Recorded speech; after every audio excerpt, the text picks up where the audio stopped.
As long as I live, there will be praises upon my lips, and all my days will be spent loving you.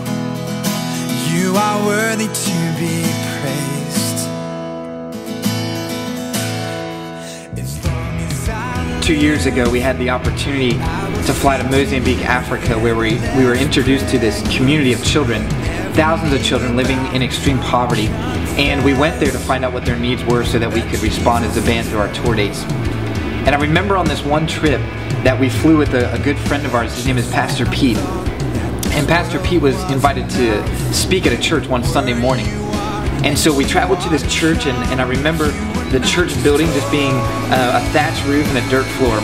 And people traveled for miles and miles by foot to get there, and when they got there they had to sit on the dirt floor.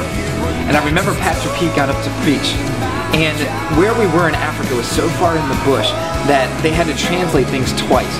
One into Portuguese, whenever we spoke English, and secondly then into a tribal language so that everybody in the church could understand what he was saying. And so Pastor Pete began to preach, and he said this one line that kind of confused the congregation. He said, "Our God is not just holy." And they translated that into Portuguese, and then they translated that again into their local language. And you could see the faces of the people as they were trying to, grip their minds around this concept of, what do you mean our God is not just holy? And then Pastor Pete continued and he said, our God is not just holy, He is holy, holy, holy. Now I'll never forget this moment though, because in the church, the people began to stand up and they just started worshiping God spontaneously.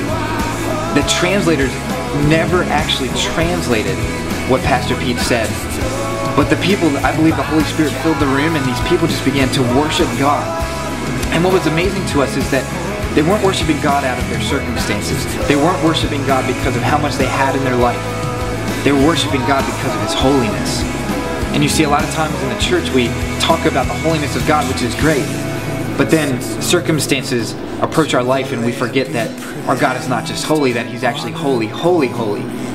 We forget that when someone gets sick in our family that God still heals. We forget that when we get into a financial crisis that God still works miracles. We forget that when we have broken relationships that God still mends. That's what it means that our God is not just holy, He is holy, holy, holy. So right after that service, I jotted this concept down in my journal, and I began to write that song as soon as we got home. And it became one of the most worshipful moments on our new record. You were not just told